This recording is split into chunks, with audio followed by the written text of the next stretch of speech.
Good morning students. Adjective के chapter में कुछ चीज़ें छोटी छोटी बाकी है, तो उनको आज मैं स्टार्ट कर रहा हूँ फिर से। देखिए adjective part 51, use of each, every and all. Each, every and all का प्रयोग बहुत ही इंपॉर्टेंट है। तीनों में बहुत बारीक अंतर है। चलते हैं आपको वन बाय वन हम आपको समझाते हैं।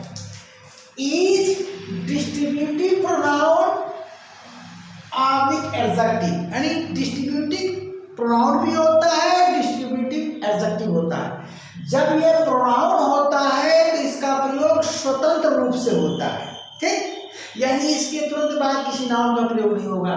जब ईच एडजेक्टिव पर काम करता है तो इसके तुरंत बाद किसी नाउन का प्रयोग होता है। अभी आगे आपको मैं एग्जांपल में समझाऊंगा, परंतु इसके पूर्व आपको ये देखना है कि इसका प्रयोग होता कहाँ है।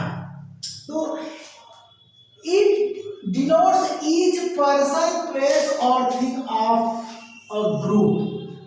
अब इसको आप एवरी से तुलना कर लीजिए। ये दो पॉइंट, दो सेंटेंस जो पाए, एक यहां पर और एक यहां पर, तो तुलना करिए एवरी से। Each distributive pronoun oblique adjective, परंतु एवरी केवल डिस्ट्रीब्यूटिव एडजेक्टिव है, यानी एवरी के बाद नाउन लगेगा ही लगेगा, जबकि ईच के बाद जरूरी नहीं है नाउन लग भी सकता है, नहीं लग सकता है। नाउन अगर लगेगा तो वह एडजेक्टिव बनेगा और नहीं लगेगा तो प्रोनाउन बनेगा। अब चलते हैं सेकेंड। तो सेकेंड में देखिए फर्क क्या है। इट डिनोट्स ईच पर्सन, यहां पर यस नहीं लगेगा। Each person oblique thing of a group, one by one, यानी एक एक करके, यही अंतर है। इसमें ऐसा भाव नहीं है एक एक करके किसी ग्रुप के प्रत्येक व्यक्ति या वस्तु को यह अभिव्यक्त करता है या व्यक्त करता है। अब चलिए अगला sentence. It is used for singular countable noun, तो यहां भी it is used for singular countable noun, same है। अब चलिए next sentence. It is used for two और मोर पर्सन्स और थिंग, यहां पर देखिए it is used for more than two person, यहां पर क्या है, टू और मोर, ठीक ना, दो या दो से अधिक। परंतु एवरी का प्रयोग जो है दो के लिए नहीं हो रहा है, मोर देन टू पर्सन, यानी तीन से स्टार्ट हो रहा है। ये देखिए यही अंतर है। अब चलिए अगले सेंटेंस में। It is normally used for a small number, तो ईच का प्रयोग जो है स्मॉल नंबर के लिए होता है, जबकि एवरी का प्रयोग और लार्ज नंबर, बड़ी संख्या के लिए होता है। ओके, अब नेक्स्ट में देखिए। देयर इज मोर एम्फेसिस, यहाँ ज्यादा जोर होता है, बल, ईच द्वारा ज्यादा बल प्रदान किया जाता है, जबकि every there is less emphasis, every द्वारा कम जोर डाला जाता है।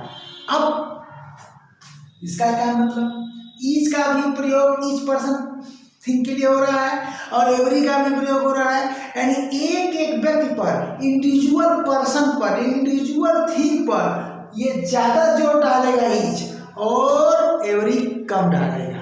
अब हम सेंटेंस की बात करते हैं, ठीक है। तो देखिए यहां पर ईच वाला में देखिए ईच कैन सॉल्व इट, ठीक, स्वतंत्र रूप से प्रयोग हुआ, इसे हर कोई हल कर सकता है, यह है डिस्ट्रीब्यूटिव प्रोनाउन।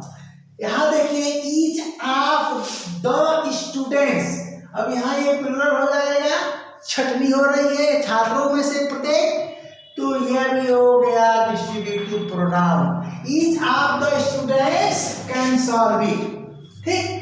अब यहाँ पर उसी स्टूडेंट में से हम एक स्टूडेंट को बाहर कर दिए, यानी each of the students can solve it, छात्रों में से प्रत्येक इसे हल कर सकता है, हम कह सकते हैं, अथवा यह कर सकते हैं। तो दोनों में फर्क क्या है, इस वाक्य में इस वाक्य में कोई फर्क नहीं है। संख्या का है, इसका प्रयोग जो है यहां पर अंतर है एवरी में। अभी मैं समझाता हूं।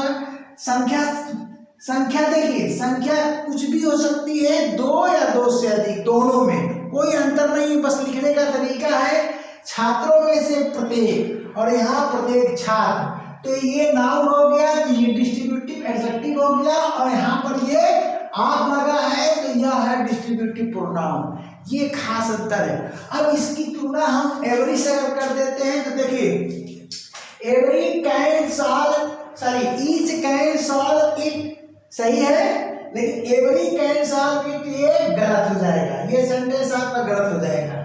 अब इसकी तुलना में देखिए, every of the student can solve it, यह सही है परंतु यह गलत हो जाएगा।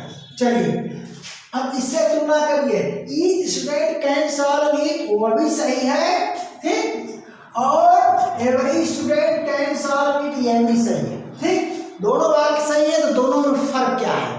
फर्क है कि ये इसका जो ईच का प्रयोग हो रहा है 2 या 2 से अधिक, 2 या 2 से अधिक छात्रों के समूह में से प्रत्येक के लिए, जिसकी संख्या कम है, ठीक। यहाँ पर जो है 2 से अधिक, 2 के लिए प्रयुक्त नहीं हो सकता है। यहाँ पर जो छात्रों का जो ग्रुप होगा वो बहुत बड़ा होगा, ठीक, ये फर्क है। अब यहाँ पर देखिए इस बात को, यह वाक्य जो गलत है इसको सही करने का तरीका क्या है, इस एवरी के बाद 1 लगा दीजिए, एवरी के बाद 1 लगा दीजिए, every one of the students can solve it, ये सही हो जाएगा, ठीक, सही हो गया। ऐसा क्यों हुआ? इसलिए कि ये हो 1 यहाँ पर नाउन का काम करेगा, ठीक। जैसे ये 1 नाउन होगा तो फिर डिस्ट्रीब्यूटिव एडजेक्टिव बन जाएगा। अब चलते हैं यहाँ पर इसी पैटर्न पर, अब एवरी के स्थान पर आप ईच का भी प्रयोग कर सकते हैं। तो यहाँ 1 लगा देने से ये नाउन है, तो यहाँ पर ईच क्या हो जाएगा, ईच वन एडजेक्टिव बन जाएगा, ध्यान दीजिएगा। अब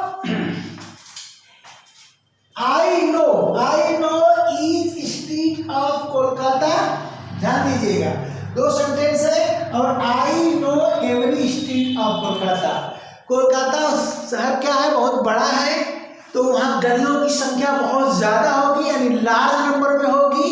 तो ईच का प्रयोग जो आप कर रहे हैं यहाँ पर ये गलत हो जाएगा, क्योंकि ईच का प्रयोग क्या है, ईच का प्रयोग छोटी संख्या के लिए होगा और एवरी का बड़ी। और एक खास जो अंतर है, एक एक करके सबका भाव, तो ईच द्वारा एक एक करके सबका भाव नहीं निकलता है, जबकि एवरी द्वारा, यहाँ देखिए 1 by 1, ठीक, मैं कोलकाता की हर गली को जानता हूँ, यानी 1 by 1 का भाव है, एक एक करके सबको जानता हूँ। इसका मतलब यह हुआ कि यह सही हो गया, यानी ऐसे वाक्यों में ध्यान देना है, भाव पर जाना होगा।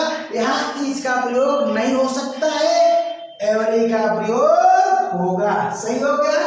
अब चलिए आर की बात करता हूं। तो आर में देखिए, it denote the whole number of persons और थिंग ऑफ अ ग्रुप, यह किसी समूह के संपूर्ण संख्या को व्यक्त करता है, 1 टाइम में व्यक्त करता है, ठीक। अब आगे देखिए, it is use for plural countable noun, इनका प्रयोग कहाँ हो रहा था, सिंगुलर काउंटेबल नाउन के पूर्व। इसका भी प्रयोग कहाँ हो रहा था, सिंगुलर काउंटेबल नाउन के पूर्व, लेकिन इसका प्रयोग हो रहा है प्लूरल काउंटेबल नाउन के पूर्व। अब it is use for more then 2, every की तरह इसका भी प्रयोग 2 से अधिक के लिए होगा, 2 के लिए नहीं होगा, 2 के लिए आप नहीं लगाओगे, ठीक।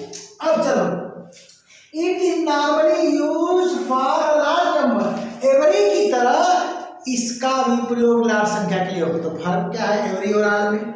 एवरी बताएगा एक एक करके सब, जैसे एवरी का भाव होगा एक एक करके सब, तो वो आल के इक्वल हो जाएगा।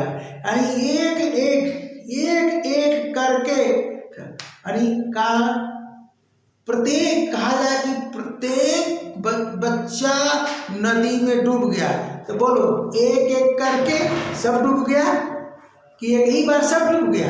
यही बात ध्यान देना है यहाँ पर। तो यहाँ सेंटेंस लीजिए, एवरी बुक इज गुड, हर किताब अच्छी होती है।